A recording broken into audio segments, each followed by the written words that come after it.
Assalamualaikum warahmatullahi wabarakatuh. Sampurasun, salam Sunda, patepang deui sareng abdi guru bahasa Sunda SMP Puri Arta.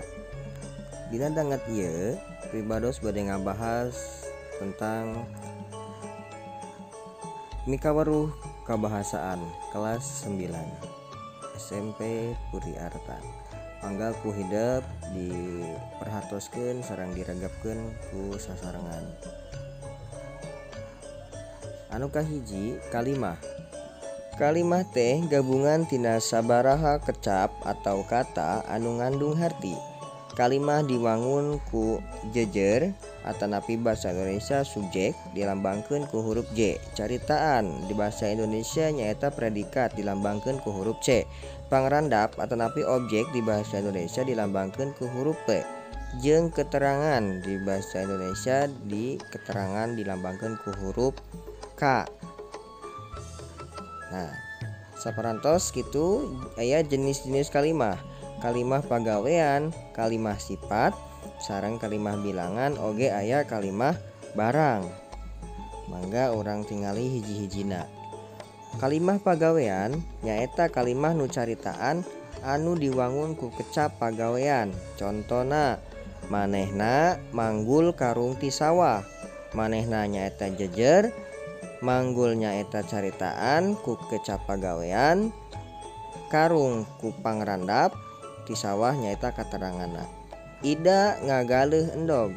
Ida nya jejer, ngagaleuh nya caritaan ku kecap pagawean, sareng endog nyaeta predikat atau endog nyaeta pangrandap tetapi objek. Subjek, predikat, objek, keterangan. Jadi jejer ceritaan ku kecap pagawean sareng endog nyaeta ku pangrandap atanapi objekna. Pangrandap atanapi objek. Teras aya kalimah sifat. Kalimah nu caritaan diwangun ku kecap sifat. Contona, Kakak Fatia solehah pisan. Kakak Fatia nanya eta jejer atanapi subjek. Solehah pisan nyaeta ceritaan nu diwangun ku kecap sifat atanapi predikat ku kecap sifat. Rudi mani pinter. Rudi na subjek atanapi jejer, mani pinter nyaeta sifat atanapi predikat. Teras kalimah bilangan. Kalimah nu caritaan diwangun ku kecap bilangan. Contona, hayam jago, hayam sajodo di jero kandang.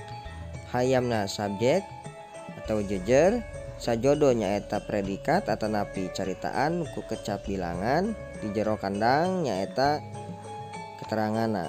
Gelas salosin dina dusna. Gelasna jejer atanapi subjek, salosin nyaeta predikat atau caritaan, dina dusna nyaeta keterangan tempatna. Sajodo salosin sapasang eta caritaan atau predikat ku kecap bilangan.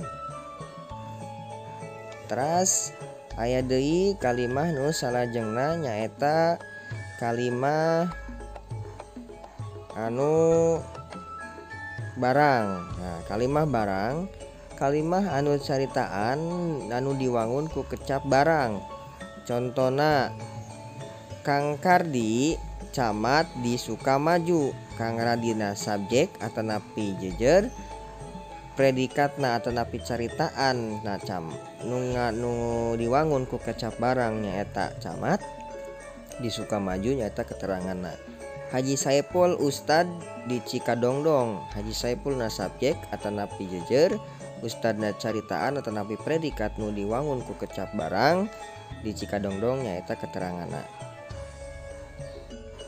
Tugasna jieun masing-masing 2 contoh kalimah. Kalimah pagawean 2, kalimah sifat 2, kalimah bilangan 2, kalimah barang 2. Tugasna dikirim di classroom, terus dikirim, terus disubmit. Hatur nuhun pratosana. Wassalamualaikum warahmatullahi wabarakatuh.